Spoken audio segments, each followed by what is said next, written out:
दोस्तों, ABC coaching YouTube channel में आप सभी का स्वागत है। इस वीडियो में कक्षा 10वीं की साइंस के must important VVI objective question बताने वाला हूं, जो कि आपके बोर्ड एग्जाम के लिए काफ़ी इंपॉर्टेंट है। तो सभी छात्र अंत तक बने रहिएगा और इस वीडियो में बताए गए हर एक क्वेश्चन को आप अपने कॉपी में नोट कर लीजिए और हो सके तो इसको अच्छे से जो है याद कर लीजिएगा। और दोस्तों, अभी जो है आप इस वीडियो को एक लाइक कर देंगे और अपने सभी दोस्तों के साथ इसे शेयर जरूर करते जाएगा, ताकि सभी दोस्तों के पास इस वीडियो को पहुँच सके और वह भी अपने बोर्ड एग्जाम की तैयारी बेहतर रूप से कर सके। तो चलिए दोस्तों, क्वेश्चन की ओर चलते हैं। देखिए, सबसे पहला क्वेश्चन आप हमारे स्क्रीन पर देखें तो यहाँ पे दिया हुआ है कि मानव नेत्र में किस प्रकार का लेंस लगा होता है। दोस्तों, आपको पता होगा कि लेंस जो है दो प्रकार के होते हैं, उत्तल लेंस और अवतल लेंस। उत्तल लेंस की परिभाषा और अवतल लेंस की परिभाषा भी आप लोगों को मैंने बताया था और आप लोग अच्छे से याद किए होंगे।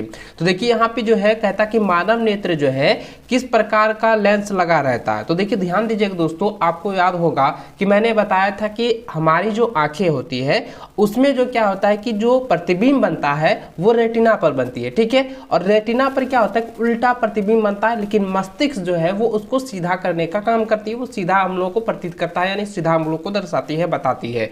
तो यहाँ पर जो है जब लेंस लगा रहता है वह जो है प्रतिबिंब जो है वो उल्टा जो बना रहा है, तो वो किस लेंस के अनुसार बन रहा है, वो उत्तल लेंस के अनुसार बन रहा है। तो इसलिए इसका जो सही आंसर होगा वो हो जाएगा आपका उत्तल लेंस। ऑप्शन नंबर ए जो है सही आंसर होगा, ठीक है। चलिए, नेक्स्ट क्वेश्चन है कि आंख के रंगीन भाग को क्या कहते हैं। तो देखिए, आंख में जो रंगीन भाग रहता है तो उसको हम आइरिस कहते हैं, ठीक है, या परितालिका कहते हैं। तो इसको अच्छे से याद रखेंगे, आइरिस। ऑप्शन नंबर जो बी है वो सही आंसर होगा। अगला क्वेश्चन है कि निम्न में से नेत्र का रंगीन भाग होता है। तो देखिए, मैंने अभी जस्ट बताया ना कि रंगीन भाग को क्या कहते हैं, आइरिस कहते हैं। तो ऑप्शन नंबर सी इसका सही आंसर होगा, ठीक है। यहाँ पे देखिए क्वेश्चन रंगीन भाग कह रहा है, तो यहाँ पे समझिएगा, अगर यहाँ पे कहता है कि नेत्र पर कौन सी भाग पर जो है प्रतिबिंब बनता है या दृश्य बनता है, तो आपको डायरेक्ट लगा देना है रेटिना, ठीक है। ऑप्शन नंबर तब डी सही हो जाता, लेकिन यहाँ पे रंगीन भाग पूछा जा रहा है, तो इसलिए ऑप्शन नंबर आपका सी सही आंसर होगा। अगला है कि मानव नेत्र अभिनेत्र लेंस की फोकस दूरी को समायोजित करके विभिन्न दूरियों पर रखी वस्तुओं को फोकसित कर सकता है, ऐसा हो पाने का कारण है। तो देखिए, यह जो है ना, ये कारण को समझेंगे। सबसे पहले ध्यान दीजिएगा दोस्तों, अगर किसी व्यक्ति पर जो है उसका जो मानव नेत्र जो है वो अभिलेंस जो है फोकस दूरी का समायोजित विभिन्न दूरियों पर रखी गई है और वो फोकसित नहीं कर सकता है या फोकसित कर पा रहा है, तो इसका मुख्य कारण होता है उसकी दोष।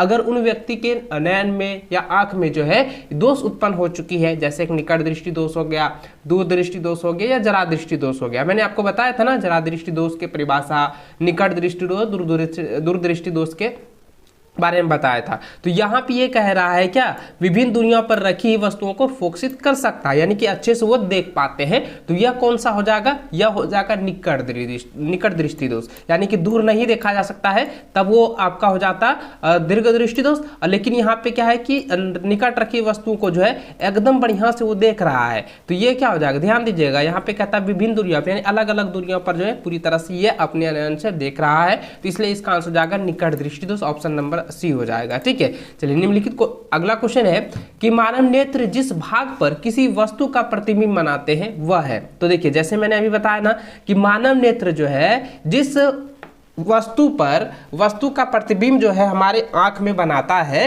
तो वो कौन सा भाग है। तो मैंने अभी बताया रेटिना, जिसको हम दूसरे भाषा में दीर्घ दृष्टि पटल भी कहते हैं, ठीक है। तो ऑप्शन नंबर आपका जो डी है वो सही आंसर हो जाएगा, दृष्टि पटल। या आप दोस्तों आप कह सकते हैं कि यह जो है रेटिना भी है, ठीक है। तो आप यहाँ पे रेटिना भी लगा सकते हैं, रेटिना भी लिख सकते हैं, ठीक। चलिए, नेक्स्ट क्वेश्चन है, कहता है समान दृष्टि का व्यासक, ठीक है, व्यासक के लिए सुस्पष्ट दर्शन की अल्पतम दूरी होती है, यानी कि स्पष्ट रूप से देखने के लिए जो न्यूनतम दूरी होती है, एकदम नजदीक वाला जो दूरी है वो कितने है। तो यहाँ पे देखिए 25 मीटर, 2.5 सेंटीमीटर, 25 सेंटीमीटर, 2.5 मीटर है। तो ऑप्शन नंबर आपका सी हो जाएगा 25 सेंटीमीटर, ठीक है। और 25 सेंटीमीटर के जैसे आप नजदीक लाओगे ना तो कुछ कुछ जो है थोड़ा सा धुंधला दिखेगा, लेकिन फिर भी है आपको दिख जाएगा, लेकिन स्पष्ट रूप से जो है 25 सेंटीमीटर में एकदम पूरी तरह से क्लियर आपको दिखेगा, ठीक है। तो ये हो जाएगा समान दृष्टि, यानी कि हर एक जनरल में। तो चलिए नेक्स्ट क्वेश्चन की ओर चलते हैं। देखिए, अगला क्वेश्चन यहाँ पे दिया गया, काफी इंपॉर्टेंट क्वेश्चन है, ये काफी बार पूछा भी गया है और इसको अच्छे से आप लोगों को याद रखेंगे। देखिए, यहाँ पे क्वेश्चन ये दिया गया दोस्तों कि अभिनेत्र लेंस की फोकस दूरी में परिवर्तन किया जाता है। तो अभिनेत्र लेंस की फोकस दूरी को परिवर्तन करता है पक्षामी द्वारा, ठीक है। ये ऑप्शन नंबर आपका सी जो है सही आंसर होगा। नेक्स्ट क्वेश्चन है कि नेत्र द्वारा किसी वस्तु का प्रतिबिंब बनता है। तो नेत्र द्वारा किसी वस्तु का प्रतिबिंब जो है हमेशा वास्तविक और उल्टा बनता है। ऑप्शन नंबर आपका ए जो है सही आंसर होगा। अगला क्वेश्चन देखिए, यहाँ पे लिखा है कि मानव नेत्र की समान दृष्टि के लिए दूर बिंदु कितनी दूरी पर हो। तो दोस्तों मैंने आपकी अभी बताया था जस्ट कि न्यूनतम दूरी कितनी होती है, और यहाँ पे ये पूछ रहा है कि दूरदृष्टि तो अनंत कर दे, तो यानी अनंत तक हम लोग देख सकते हैं। तो इसका आंसर क्या हो जाएगा, ऑप्शन नंबर डी हो जाएगा अनंत। और न्यूनतम रहेगा तो 25 सेंटीमीटर, याद रखेंगे न्यूनतम 25 सेंटीमीटर और अनंत यहाँ पे आपका दूर रहेगा तो ये आपका हो जाएगा अनंत। ठीक है, ऑप्शन नंबर आपका डी है, सही आंसर हो जाएगा।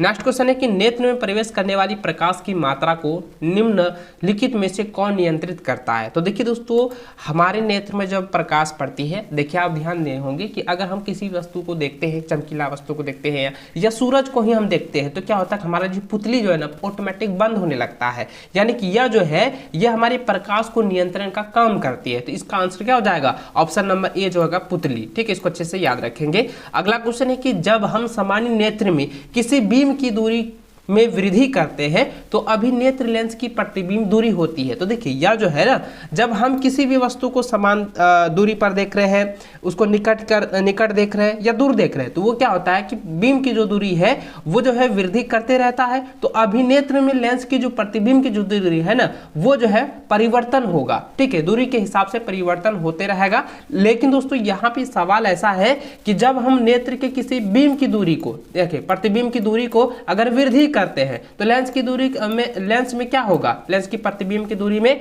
कोई परिवर्तन नहीं होगा, जहां का जहां ही रहेगा। ठीक है, तो ऑप्शन नंबर जो है सी आपका सही आंसर होगा, में कोई परिवर्तन नहीं होता है। तो ऑप्शन नंबर आपका सी सही आंसर होगा, इसको याद रखेंगे। अगला है निकट दृष्टि दोष को किस लेंस से दूर किया जाता है। तो निकट दृष्टि दोष को जो है हम अवतल लेंस से हम दूर कर सकते हैं, मैंने आपको परिभाषा में बताया था। ठीक है, इसके बारे में आपको पूरी डिटेल से मैंने आपको समझाया था, इसलिए इसका आंसर हो जाएगा अवतल लेंस। ऑप्शन नंबर आपका बी सही आंसर होगा। अगला है कि दीर्घ दृष्टि दोष को किस लेंस से दूर किया जाता है। तो दीर्घ दृष्टि दोष को जो है हम लोग उत्तल लेंस से दूर करते हैं और निकट को हम अवतल से करते हैं। इसको अच्छे से याद रखेंगे, अवतल लेंस और उत्तल लेंस। इसके बारे में ये 100% जो है एक क्वेश्चन आप कंफर्म है, इन दोनों से जो है आपका एग्जाम में पूछेगा, और कई सारे क्वेश्चन आपको पूछेंगे, लेकिन ये दोनों जो है निकट दृष्टि दोष और दूर दृष्टि दोष और जरा दृष्टि दोष, ये 3 क्वेश्चन में से आपको एक क्वेश्चन 100% आपके बोर्ड की परीक्षा में देगा। ठीक है, इसको अच्छे से याद रखेंगे। अगला देखिए क्वेश्चन दिया गया कि जरा दूर दृष्टि दोष को किस लेंस से दूर किया जा सकता है। तो दोस्तों इसको हम कहते हैं बाइफोकल लेंस। ठीक है, bifocal lens, option number C इसका सही आंसर होगा। इस तीनों को जो है याद कर लीजिएगा अच्छे से।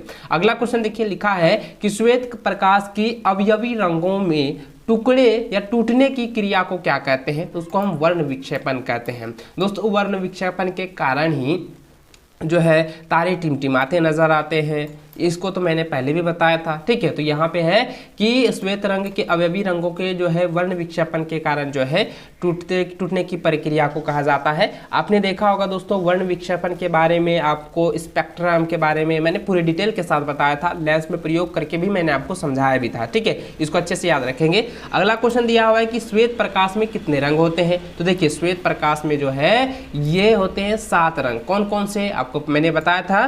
ठीक है, आपको मैंने बताया था ना कि कौन कौन से रंग होते हैं, मुझे कमेंट करके बताइएगा। तो श्वेत में कितने रंग होते हैं, मैंने तभी बता दिया 7 होते हैं, लेकिन कौन कौन से होते हैं अब मुझे नीचे कमेंट करके जरूर बताएंगे। चलिए नेक्स्ट क्वेश्चन की ओर चलते हैं। देखिए नेक्स्ट क्वेश्चन यहाँ पे दिया हुआ है कि प्रकाश के किस रंग के लिए तरंगदैर्घ्य अधिकतम होता है। तो लाल रंग जो है ये सबसे अधिक होता है, ऑप्शन नंबर आपका सी सही आंसर होगा। अगला है कि प्रकाश के किस रंग का तरंगदैर्घ्य सबसे कम होता है। तो यह जो है बैगनी रंग जो है सबसे कम होता है, इसको अच्छे से याद रखेंगे। अगला क्वेश्चन है कि किसी प्रिज्म के द्वारा उत्पन्न वर्णक्रम में सबसे कम विचलन जिस रंग का होता है वह है। तो यहाँ पे ये क्वेश्चन पूछा गया है दोस्तों, किसी प्रिज्म में जो है द्वारा उत्पन्न वर्णक्रम में सबसे कम विचलन होता है, उस रंग का नाम बताना है। तो देखिए सबसे तरंगदैर्घ्य कौन सा था, लाल, और उसका विचलन भी बहुत ही कम होता है, सबसे कम होता है, इसलिए इसका आंसर हो जाएगा ऑप्शन नंबर सी हो जाएगा लाल। ठीक है,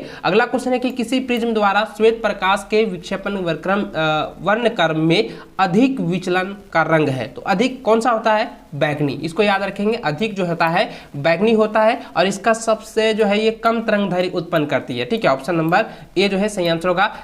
याद रखेंगे तरंगदैर्घ्य सबसे अधिक होता है और इसका विचलन कम होता है, और बैगनी का क्या होता है कि इसका तरंगदैर्घ्य जो है सबसे कम होता है लेकिन विचलन अधिक होता है। इसको याद रखेंगे। अगला क्वेश्चन दिया गया, प्रिज्म के विचलन का कोण सबसे अधिक होता है। तो बैगनी रंग के, मैंने भी जस्ट बताया, तो यहाँ पे आपको टिक लगा देना, ऑप्शन नंबर ए बैगनी रंग के लिए। चलिए अगला क्वेश्चन है कि इंद्रधनुष बनता है प्रकाश के। इंद्रधनुष जो है प्रकाश के वर्ण विक्षेपण तथा पूर्ण आंतरिक परिवर्तन के कारण होता है या इंद्रधनुष बनता है। इसको अच्छे से याद रखेंगे।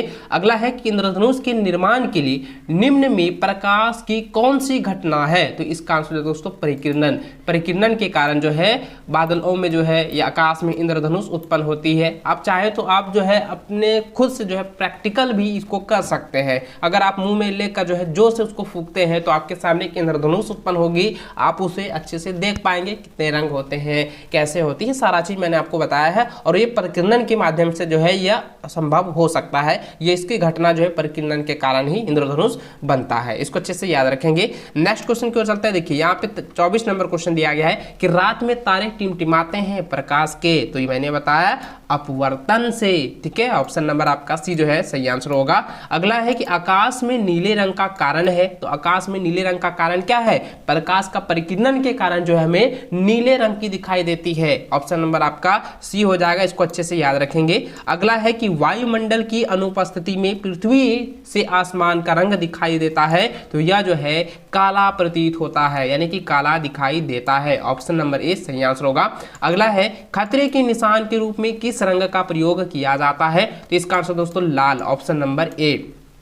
अगला है सूर्योदय तथा सूर्यास्त के समय सूर्य का रंग लाल होता है क्योंकि वायुमंडल लघु तरंगों का अधिक परिकिरणन करता है। तो दोस्तों मैंने बताया था ना कि लाल रंग जो है सबसे अधिक तरंग उत्पन्न करती है लेकिन उसका विचलन जो है कम होता है। और देखिए मैंने बताया था सबसे अधिक विचलन किसका होता है? बैगनी का। लेकिन क्या होता है कि लाल रंग जो होता है ना वायुमंडल में जो है लघु तरंगों से जो है ये अधिक परिकिरणन कर पाता है, जिसके कारण से अगर सूरज जब उगता है और सूरज जब डूबता है तो हमें जो है लाल रंग की जो एकदम पूरी तरह से पट्टी दिखाई देती है। इसलिए दोस्तों इसका जो सही आंसर होगा ना ऑप्शन नंबर सी हो जाएगा। इसको अच्छे से याद रखेंगे। ये सभी क्वेश्चन आपकी बोर्ड की परीक्षा के लिए काफी वीवीआई है और आप हमारे चैनल के माध्यम से अगर वीडियो देखना चाहते हैं या आप हमारे बोर्ड एग्जाम की तैयारी करना चाहते हैं तो अभी कभी बिंदास होकर ज्वाइन कर लीजिए और लगातार जो है क्लासेस की जो है लाभ उठाइए और अपनी बोर्ड एग्जाम की तैयारी बेहतर से कीजिए। चलिए दोस्तों इस वीडियो में पूरा अंत तक देखने के लिए बहुत बहुत धन्यवाद। जय हिंद, वंदे मातरम।